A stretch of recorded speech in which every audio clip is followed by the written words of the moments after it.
Baik, alhamdulillah pemirsa Sultra TV di mana saja Anda berada, kita lanjutkan pengajian kita puasa mendidik kita untuk hidup sederhana bersama Bapak Ustaz Bapak Rusnam SHI MHI, dan membahas ini bersama ibu-ibu Kecamatan Baruga, Uwa dan Abili. Baik, yang mau bertanya lagi silakan Ibu. Tabe. Ya. Berdiri Bu. Setengah berdiri Bu. Ya, tabe Bu. Sebut nama ya Bu ya. Bismillahirrahmanirrahim. Assalamualaikum warahmatullahi wabarakatuh. Waalaikumsalam warahmatullahi wabarakatuh. Nama saya Ibu Yusnawati dari BKMT Kecamatan Baruga. Pertanyaan begini Pak, tentang mungkin bukan saya yang alami ya Pak, mungkin ibu-ibu yang masih bertanya-tanya tentang sholat witir Pak. Biasanya kan kalau di masjid sholat tarawihnya 8 rakaat, mungkin ibu-ibu mau nambah lagi di rumah menjadi 20 rakaat. Apakah kita lebih bagus kita witir berjamaah di masjid atau nanti pulang di rumah setelah kita 20 rakaatnya baru witir, atau bagaimana Pak Ustaz? Iya. Baik. Terima kasih banyak Ibu Desnawati. Kelima, silakan Bu. Kacamata Ibu. Assalamualaikum warahmatullahi wabarakatuh. Waalaikumsalam warahmatullahi wabarakatuh. Nama saya Ibu Sriwati Patoro. Iya, silakan Bu. Dari utusan dari Majelis Taklim Baruga, PKMT Baruga. Silakan Bu. Ya. Yang saya pertanyakan Pak Ustaz, kan di bulan Ramadan ini kita berpuasa sebulan penuh atau 30 hari. Ternyata kita tidak bisa laksanakan sebulan penuh itu dengan alasan mungkin sakit. Ya, pada akhirnya kita membayar fidyah. Pertanyaan saya yang pertama itu berupa apa yang kita berikan kalau kita membayar fidyah? Yang paling bagus ya? Ya, menurut apa yang bagus? Ya. Untuk fidyah. Yang kedua, kalau tapi Bu satu saja? Tidak maksudnya begini. Oh, balik sih bersama. Ya, jalan dengan ini. Yang keduanya, apa yang kalau dirupiahkan berapa? Ya. Berapa yang rupiah? Ketiga, kepada tidak maksudnya masih dia itu Pak Ustaz, supaya jelas Pak Ustaz, supaya jelas ya. Kepada siapa kita memberikan fidyah itu? Ya. Yang terakhir. Sama saya saja. Ya, enggak apa-apa Pak Ustaz kalau memang itu. Iya, saya orang jalannya. Terima kasih banyak Pak Ustaz. Yang keempat, kalau bagaimana orang yang tidak mampu membayar fidyah? Ya, bagaimana hukumnya Pak Ustaz? Ya, karena selama ini saya biasa melihat orang membayar fidyah tapi tidak pernah saya tahu bagaimana jalan yang sebenarnya. Ya, terima kasih. Assalamualaikum warahmatullahi wabarakatuh. Waalaikumsalam warahmatullahi wabarakatuh. Ke Uwa. Silakan. Mana tadi?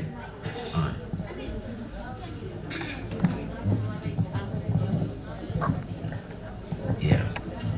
Berdiri juga Bu sedikit supaya kena kamera. Iya. Sayang cantiknya tidak muncul di TV. Silakan Bu. Bismillahirrahmanirrahim. Assalamualaikum warahmatullahi wabarakatuh. Waalaikumsalam warahmatullahi wabarakatuh. Nama saya Ibu Aisyah dari BKMT Uwa. Silakan Bu. Ini Ustaz yang saya mau tanyakan, karena saya lihat biasanya menurut saya juga yang biasa kerjakan, apakah pahalanya kita dapat kalau kita sementara mengaji dan ada aja penceramah? Oh iya. Apakah pahalanya kita dapat dua-duanya atau bagaimana? Itu saya Ustaz. Mengaji dan dengar ceramah. Iya, sementara ceramah Ustaz baru kita mengaji. Oh iya. Ya. Baik. Itu saya. Assalamualaikum warahmatullahi wabarakatuh. Sejak mengaji, bapaknya juga kopi. Baik, silakan kita Bu.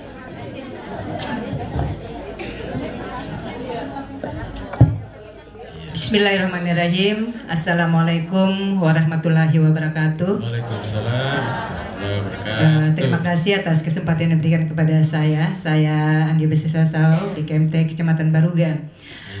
Yang ingin saya tanyakan Pak Ustaz, saya pernah dengar di medsos bahwa salat sunat rawatib Badiah Isya itu lebih besar pahalanya dari sholat tarawih.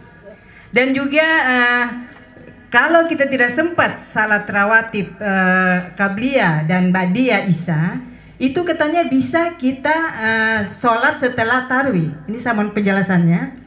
Apakah ini betul atau bagaimana? Kalau memang betul, alhamdulillah, karena kadang-kadang kita perempuan juga kadang-kadang sampai di masjid biasa kita terlambat salat sunatnya, Bu ya. Karena kita lupa. Iya. Ya saya kira mohon penjelasan. Terima kasih. Billahi taufiq wal hidayah. Wassalamualaikum warahmatullahi wabarakatuh. Waalaikumsalam. Assalamualaikum warahmatullahi wabarakatuh.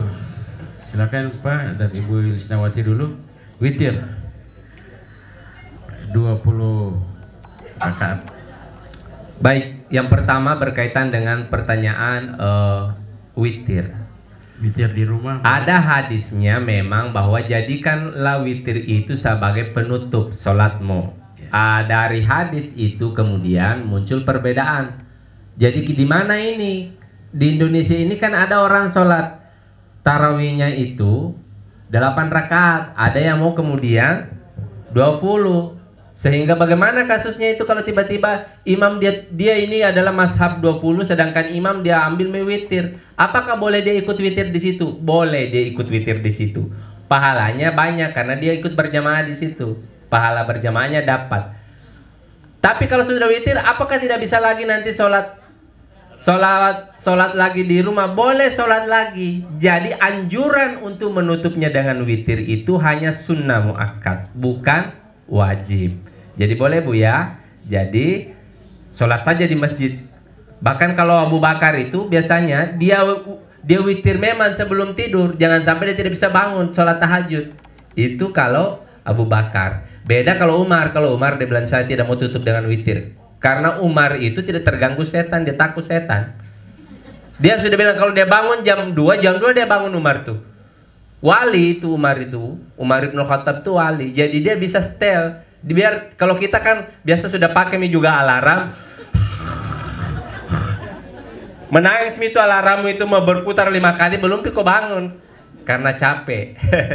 Capek, saya mengerti itu. Begitu.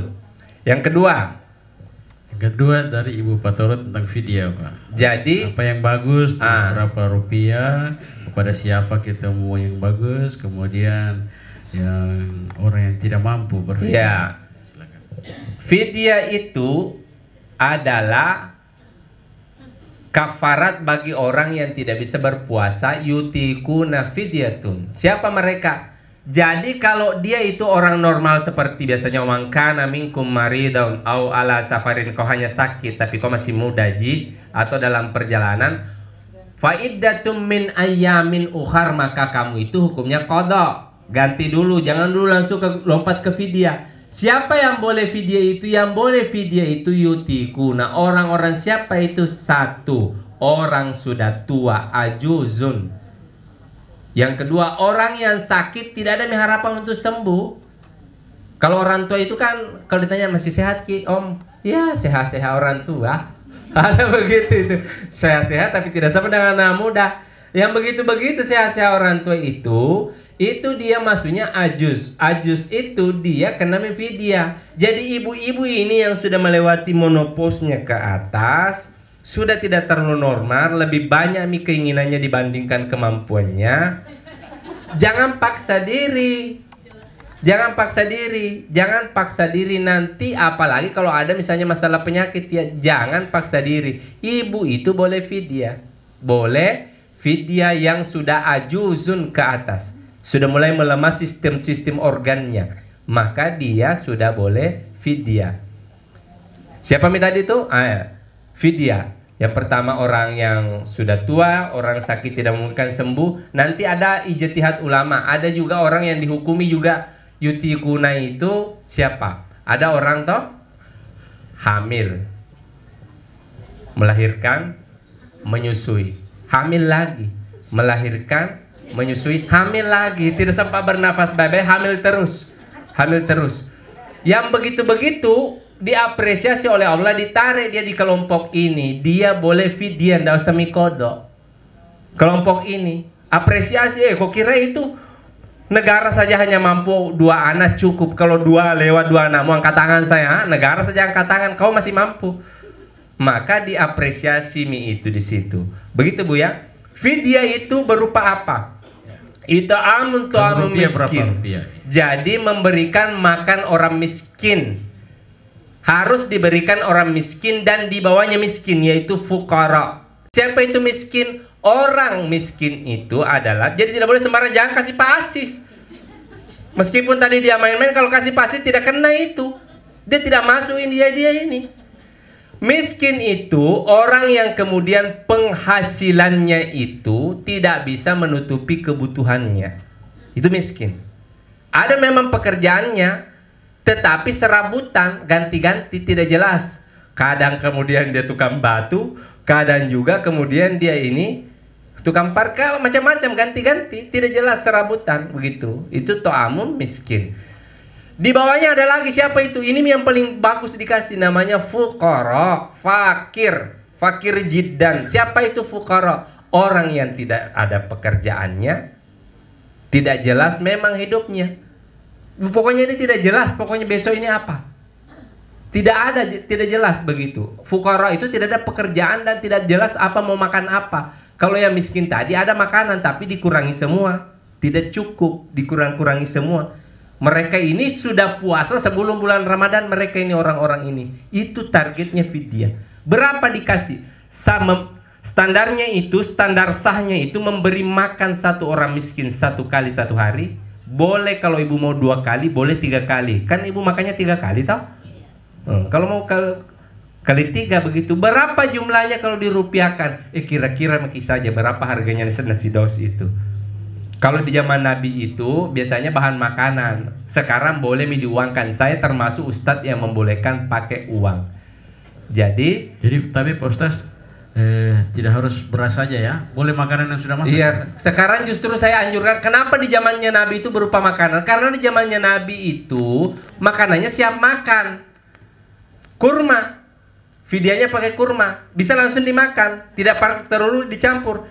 Atau kemudian itu gandum, bisa langsung diolah jadi roti. Tapi kalau kita kok kasih sagu, dia mau songgi, mau pakai apa songginya? Pakai air. Weh, berat itu. Saya saja dulu pernah mau songgi pakai sikala, setengah mati dia lewat, tasangku-sangku seras. Padahal harusnya biasanya kita begini saja dia masuk, ini tidak. Jadi beda itu. Kalau bisa sekarang kita ini beda jenis makanannya dengan Nabi. Kalau bisa makanannya kasih lengkap juga. Karena intinya ini adalah yughniul fuqara, mencukupi kesian itu orang miskin pada hari itu. 1. Jadi kalau ibu 1 bulan itu bayar 1 begitu. Kalau ibu mau kali 2 kan begitu. Kemudian yang berikutnya Pak Ustaz, orang tidak mampu berfidyah. Bagaimana orang yang tidak mampu fidyah? Ada itu hadisnya dari Nabi. Nabi itu didatangi sahabat bilang, celaka saya. Celaka. Kenapa kok? Saya istriku. Kembali lagi yang tadi. Dia bilang, kenapa kok? Dia bilang, saya lewati batas. Dia bilang, Nabi, betul itu, betul. Kalau saya lakukan ya Rasulullah. Bagaimana ini? Kata Nabi, kalau begitu, kau merdekakan budak. Tidak ada budakku. Kalau begitu, kau puasa 2 bulan berturut-turut. Bagaimana caranya ini? Baru 3 hari saja sudah batal itu, mau dikasih 2 bulan berturut-turut lagi. Tidak mampu saya. Kalau kata Nabi, kalau begitu, fa'ita'amun to'amun miskin. Kasih makan orang miskin. Kata dia, bagaimana maksudnya kasih makan orang miskin? Yang orang miskin cari mie di kampungmu. Dia bilang, tidak ada, saya paling miskin di sana. Dia bilang, ya kau mau kasih makan saja. Langsung Nabi masuk ambilkan itu kurma, kasih ini nak, kau kasih anak dengan istrimu. Jadi boleh kalau hanya mampunya air saja. Kalau mampunya hanya, makanya itu yang begitu-begitu. Jadi mau kau panitia di masjid atur-atur itu. Atur-atur itu papa buka di masjid. Kau standby di situ supaya ada juga guna-gunamu begitu. Iya, saya kasih tahu itu. Jangan juga sama sekali tidak ada upayamu tenaga, kan ada tenagamu. Memang tidak bisa kau siapkan makanan, tapi kau ada tenagamu. Kau cucikan piringnya masjid apa segala macam. Di situ nih kontribusinya. Begitu Bu ya. Jadi bisa begitu. Ibu Aisyah, kemudian Pak Ustaz, apakah bagaimana pahalanya kalau kita mengaji sambil dengar ceramah? Ini adabnya ya. Sebenarnya tidak ada itu keharaman orang itu mengaji pada saat orang ceramah. Tetapi ketika sudah kemudian diumumkan, sudah ada aturan di masjid itu bahwa ini waktunya untuk sholat, ini waktunya untuk ceramah, penceramah itu didatangkan dari luar, baru kemudian ketika dia ceramah ibu tilawah lagi di situ, itu secara adab tidak baik itu. Tidak boleh sok-sok begitu jadi orang. Kita itu kadang juga harus mendengar. Saya itu manusia yang paling jarang mendengarkan ceramah karena saya ceramah terus. Kalian toh. Jadi ketika saya itu tiba-tiba misalnya ada trouble, tiba-tiba bermasalah, baku tabrakan atau apa itu namaku, saya bersyukur itu bisa ada waktu istirahat. Di situ misalnya waktu pergi mau dengar ceramah, dan saya kadang pilih masjid yang betul-betul itu penceramahnya sudah amburadul, kemudian bacaannya, caranya menarik argumentasi kemudian tidak jelas, kadang juga salah tarik-tarik dalil. Tapi paling suka saya tempat-tempat begitu. Saya dapatkan justru banyak hikmah kalau di tempat begitu. Dan saya tidak melakukan lagi tadi ketika ditunjuk. Meskipun, makanya saya menghindari itu kalau saya lagi tidak ada jadwal pergi di masjid yang kenal saya, karena saya dikasih ceramah lagi. Pak Ustaz, gantian dulu kamu. Jangan begitu. Ada waktu begitu. Ketika orang lagi bicara, kau diam. Jangan kau lagi sosok di situ juga baca tilawah. Nanti tilawah di tempat lain. Kenapa? Kamu merusak haknya ini orang. Haknya ini orang didengar.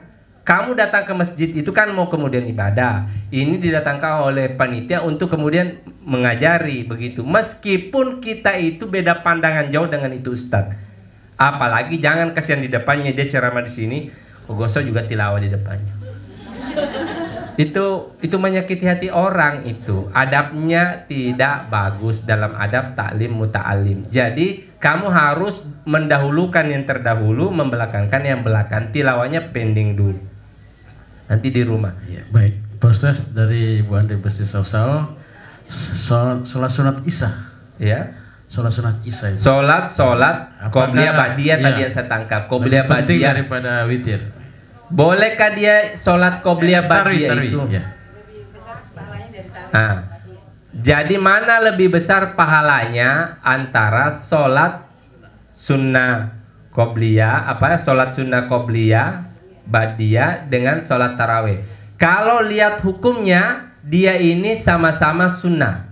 Tetapi ulama menempatkan ba'diyah itu sunnah muakkadu. Tarawih juga itu masuk sebenarnya sunnah, tetapi tidak sampai derajatnya, di bawahnya sedikit qabliyah itu. Di bawahnya sedikit qabliyah ba'diyah itu, tarawih itu. Makanya Nabi itu ketika sholat itu tarawih 3 hari 4 hari itu, tiba-tiba sahabat ikut semua nimbrung, dia langsung berhenti, dia pergi sholat tarawih di rumah. Jangan sampai orang wajibkan. Nabi itu begitu dia. Jadi kalau dilihat hukumnya sama sunnah. Hanya ada yang sunnah muakkada, ada ghairu muakkada namanya. Tapi kalau saya sama ini posisinya. Sama posisinya antara saya ya. Saya tidak ikut ulama itu, saya hanya sampaikan bahwa ada pendapat begitu, sama posisinya ba'diyah qobliyah dengan sholat tarawih. Penting apalagi ini bulan Ramadan. Apalagi ini bulan Ramadan. Baik. Cukup Bu? Bisa nggak dilaksanakan qabliyah setelah jadi bolehkah kita qabliyah lupa tadi toh? Lupa tadi. Sebagian ulama mengatakan sholat sunnah qabliyah ba'diyah itu bisa bahkan diakhirkan, namanya muqaddamah atau muakharan. Ada beberapa ulama itu yang membolehkan nanti dikerja setelah kemudian kita bisa. Ada yang begitu. Jadi niatnya tetap dia lakukan setelahnya, tetapi niatnya tetap qabliyah. Dan niatnya tetap qobliyah. Kenapa? Karena dia lupa. Orang ini bisa melakukan begitu, berlaku hukum ini, Bu Haji.